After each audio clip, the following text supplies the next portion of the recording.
है कि Wagner group के मुखिया ने मॉस्को की तरफ आगे बढ़ रहे अपने लड़ाकों को वापस लौटने के आदेश दे दिए हैं। वैगनर ग्रुप के प्रमुख येवगेनी प्रिगोजिन ने यह बताया कि वो खून खराबा रूस में नहीं चाहते। एक दिन पहले वैगनर ग्रुप के प्रमुख येवगेनी प्रिगोजिन ने रूस के सैनिकों पर धोखा देने का आरोप लगाया था, लेकिन अब खबर यह है कि मॉस्को की तरफ आगे बढ़ रहे अपने लड़ाकों को वैगनर ग्रुप के प्रमुख येवगेनी प्रिगोजिन ने रोक दिया है, आदेश जारी कर दिए हैं और ये कहा गया कि वो रूस में खून खराबा नहीं चाहते। और इतना ही नहीं, वैगनर ग्रुप के प्रमुख ने दावा किया था कि रूस के सैनिकों ने वैगनर ग्रुप पर हमले करवाए, जिस वजह से वैगनर ग्रुप के प्रमुख रूस के रक्षा मंत्री पर भड़क गए। पश्चिमी मीडिया के मुताबिक यूक्रेन में रूस की तरफ से लड़ रहा वैगनर ग्रुप उसी के खिलाफ हो गया और उसने रूस के रोस्तोव शहर पर कब्जा करने का भी दावा किया, जिसके बाद वैगनर ग्रुप के लड़ाके रूस की राजधानी मॉस्को की तरफ बढ़ने लगे। लेकिन बेलारूस के राष्ट्रपति लुकाशेंको से वैगनर ग्रुप के प्रमुख ने बात की और उसके बाद वैगनर ग्रुप के लड़ाके पीछे हट गए। वहीं वैगनर ग्रुप के प्रमुख येवगेनी प्रिगोजिन का एक ऑडियो भी सामने आया। Вагнер хотели расформировать.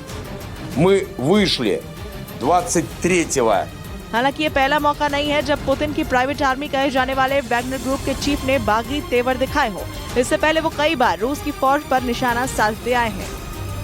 और पश्चिमी मीडिया ने एक और बहुत बड़ा दावा ये किया है कि वैगनर ग्रुप के मुखिया येवगेनी प्रिगोजिन बेलारूस जा सकते हैं और यहीं पर रूस की सरकार और वैगनर ग्रुप के बीच समझौता हो सकता है। और पश्चिमी मीडिया के मुताबिक बेलारूस में वैगनर ग्रुप के मुखिया येवगेनी प्रिगोजिन और रूस के अधिकारी मुलाकात करेंगे, लेकिन इस मुलाकात से पहले वैगनर ग्रुप के मुखिया ने रूस के सामने कुछ शर्त रखी है, जिसके मुताबिक रोस्तोव की सीमा में घुसने वाले वैगनर ग्रुप के लड़ाके पर कार्रवाई न की जाए, साथ ही उन लड़ाकों पर भी कार्रवाई न हो जो मॉस्को की तरफ बढ़ रहे थे, तभी वैगनर ग्रुप और रूस में समझौता होगा। वहीं पश्चिमी मीडिया के मुताबिक वैगनर ग्रुप के मुखिया येवगेनी प्रिगोजिन ने दावा किया है कि उनकी लड़ाई रूस के सैनिकों के साथ है, क्योंकि रूस के सैनिकों ने ही उनके लड़ाकों पर हमला किया था। और रूस से वैगनर प्रमुख की बगावत के बाद मॉस्को में पूरी तरीके से हड़कंप मच गया। जैसे ही खबर आई कि वैगनर ग्रुप के लड़ाके मॉस्को की तरफ आगे बढ़ रहे हैं, वैसे ही रूस की सेना ने पूरे शहर को वहां पर घेर लिया। रूस की सरकार ने तो वैगनर चीफ को आतंकवादी तक घोषित कर दिया था और येवगेनी प्रिगोजिन को अरेस्ट करने के लिए वारंट जारी करा दिया।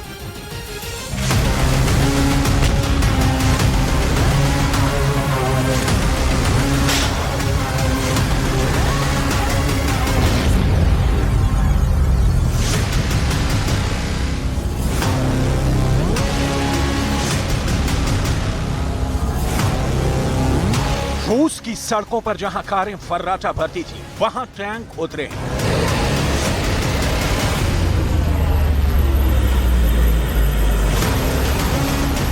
अपने ही मुल्क में पुतिन ने अपना सबसे बड़ा दुश्मन तैयार कर लिया है। शौकिए नहीं, ये पुतिन का कभी रसोइया रहा है, पुतिन के खाने पीने का प्रबंध देखने वाला मैनेजर। आज आर्मी हेडक्वार्टर में बैठा खुल्लम खुल्ला पुतिन को ही चैलेंज कर रहा है। ना, आप जानते हैं येवगेनी प्रिगोजिन। लेकिन इस विद्रोही और रूस ने जिसे कहा है आतंकवादी येवगेनी प्रिगोजिन की डिटेल आगे। सवाल है तो है रूस का, जो बाहरी यूक्रेन से युद्ध लड़ते लड़ते खुद विद्रोह का शिकार हो गया।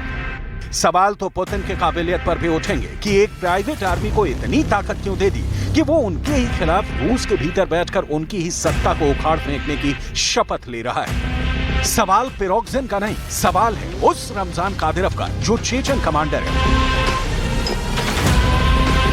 सवाल प्रिगोजिन का नहीं, सवाल है उस रमजान कादिरोव का जो चेचन कमांडर है। जी, प्रिगोजिन की तरह रूस के लिए यूक्रेन में लड़ रहा है। क्या विद्रोह की ये आग कादिरोव की कंपनी में नहीं पहुंच सकती है? इन सारे सवालों के जवाब की तलाश करेंगे।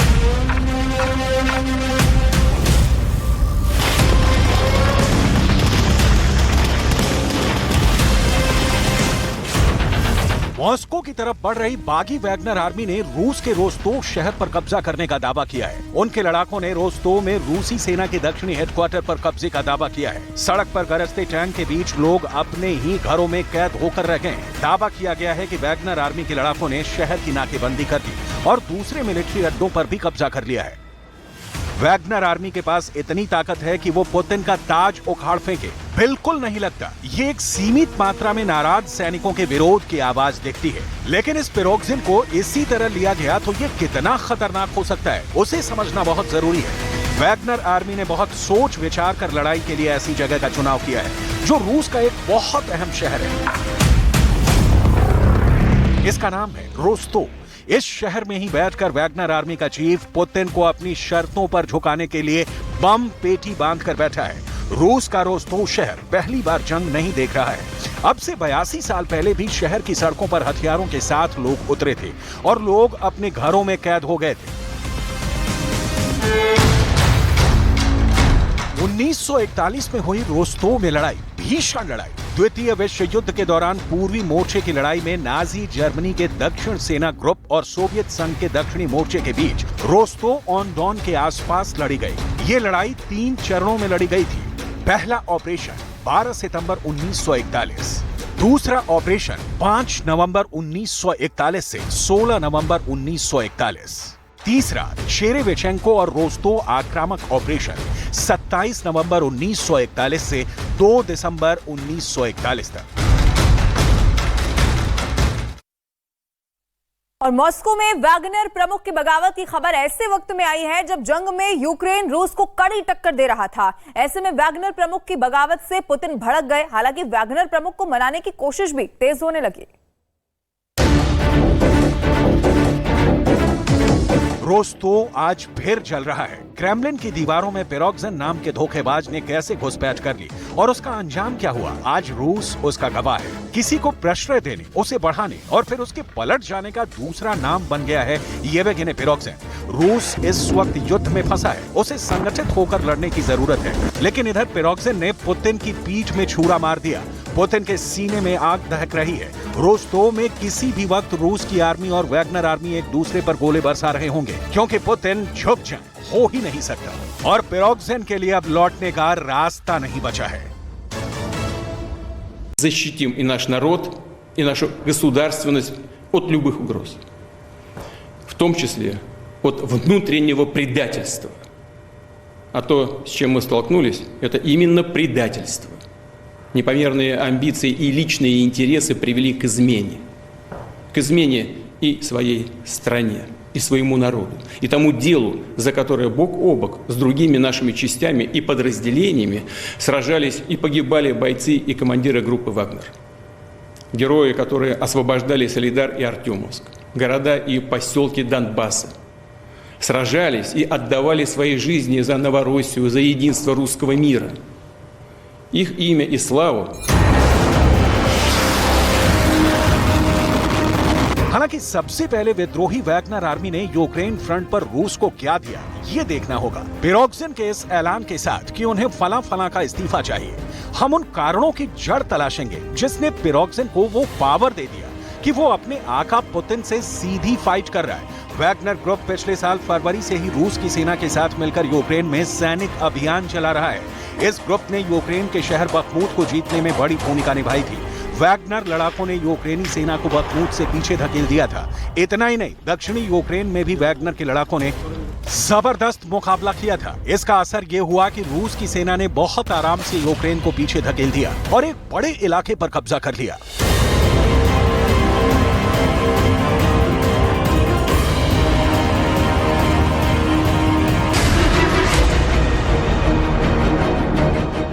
पूर्वी यूक्रेन के बखमूत शहर पर कब्जे के दौरान वैगनर समूह के लड़ाके बड़े पैमाने पर सक्रिय थे। यूक्रेन के सैनिकों का दावा है कि वैगनर लड़ाकों को खुले मैदान में बड़े पैमाने पर हमले के लिए भेजा गया था, जिसकी वजह से बड़ी संख्या में लड़ाके मारे गए थे। बखमूत में ही आज के विद्रोह की पहली चिंगारी सुलगी थी। हथियार की मांग करते पिरोग्जिन ने अपने बयान वाला वीडियो शेयर किया था। पुतिन ने पूछा तक नहीं, लेकिन वैगनर आर्मी लड़ी और खूनी संग्राम के बाद बखमूत जीतकर रूस की सेना के हवाले कर दिया। लिहाजा येवगेनी पिरोग्जिन के उस बयान को आज फिर सुनिए। Главный штаб управления, главный пункт управления работает в штатном режиме. Проблем никаких нет, ни один офицер не оторван. Поэтому, когда вам будут рассказывать о том, что ЧВК «Вагнер» помешало работе, и поэтому на фронте что-то посыпалось, на фронте посыпалось не поэтому.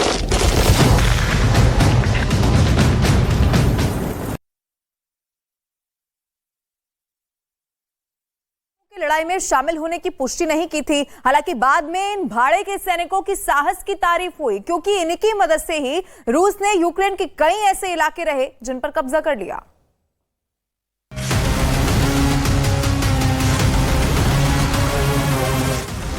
बखमूत की लड़ाई ने वैगनर आर्मी को वो पावर दे दिया कि पिरोक्सिन को लगने लगा कि वो अब पुतिन को भी पटखनी दे सकता है।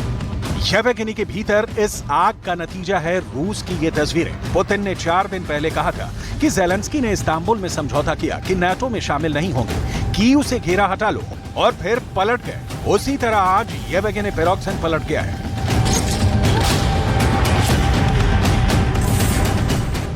पुतिन ने रूस में इस वक्त जनता के लिए जो कहा है आपको भी सुनना चाहिए। पुतिन वैगनर आर्मी का क्या हश्र करने वाले हैं, इस बयान से पिक्चर क्लियर हो जाएगी। Защитим и наш народ, и нашу государственность от любых угроз, в том числе от внутреннего предательства. А то, с чем мы столкнулись, это именно предательство. युद्ध की शुरुआत में रूस की सेना ने वैगनर समूह के लड़ाई में शामिल होने की पुष्टि नहीं की थी। हालांकि बाद में इन भाड़े के सैनिकों के साहस की तारीफ हुई। यूक्रेन सोलेदार, यही नहीं, बखमूत की तरह सोलेदार में भी वैगनर लड़ाकों ने रूस के लिए बढ़िया काम किया, सोलेदार को जीता। हालांकि सोलेदार में अब भी जंग छिड़ी है।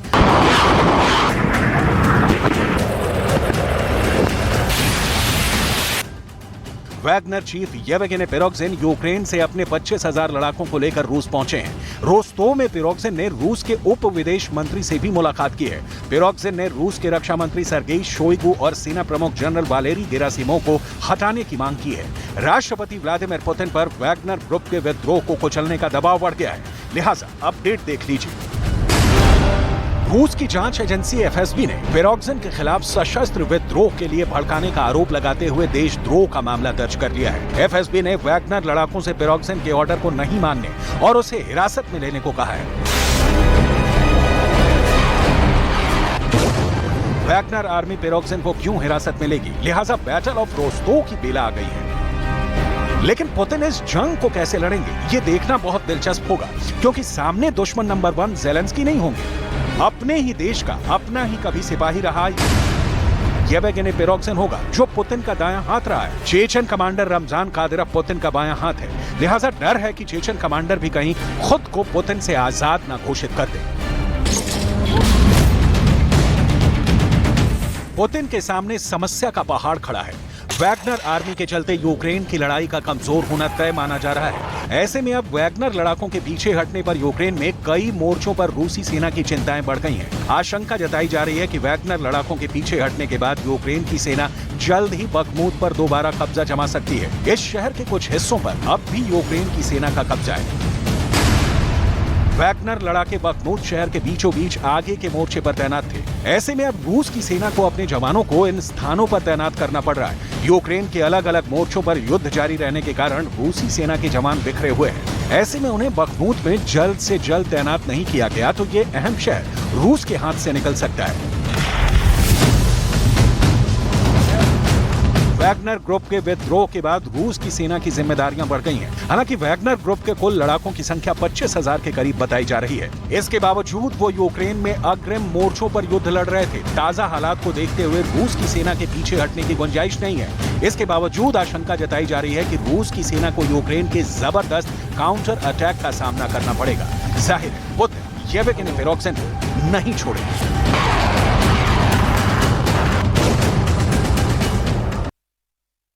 और इस वक्त एक और बड़ी खबर आपको बता दें, उत्तर प्रदेश के मुख्यमंत्री योगी आदित्यनाथ ने वृंदावन में विकास कार्यों का निरीक्षण किया है। इस दौरान उनके साथ कई विभाग के अधिकारी मौजूद थे, जो उन्हें विकास कार्यों की प्रगति के बारे में जानकारी दे रहे थे। ये बड़ी खबर है विकास कार्यों का निरीक्षण करते हुए। ये तस्वीर भी देखिए इस वक्त आपके टीवी स्क्रीन पर, जब उत्तर प्रदेश के मुख्यमंत्री योगी आदित्यनाथ वृंदावन का दौरा कर रहे थे। विकास कार्य की गति क्या है, इसका निरीक्षण किया। और तस्वीर में आपको नजर आएगा जो अधिकारी वहां पर मौजूद हैं, वो कार्य कितनी तेज गति के साथ आगे बढ़ रहा है, कहां तक पहुंचा है, इस सारी जानकारी देते हुए तमाम अधिकारी भी तस्वीर में आपको नजर आएंगे। और मिस्र के दौरे के आज दूसरे दिन प्रधानमंत्री नरेंद्र मोदी सबसे पहले अल हकीम मस्जिद का दौरा करेंगे। इसके बाद प्रधानमंत्री हेलियोपोलिस वॉर स्मारक जाएंगे, जहां प्रथम विश्व युद्ध में शहीद करीब 4000 भारतीय सैनिकों को श्रद्धांजलि देंगे। प्रधानमंत्री नरेंद्र मोदी की इसके बाद मिस्र के राष्ट्रपति अल फतह अल सीसी से द्विपक्षीय बातचीत के अलावा दोनों देशों के बीच प्रतिनिधिमंडल स्तर की बातचीत होगी और कई अहम समझौतों पर हस्ताक्षर होंगे। दोनों नेता साझा प्रेस बयान भी उसके बाद जारी करेंगे।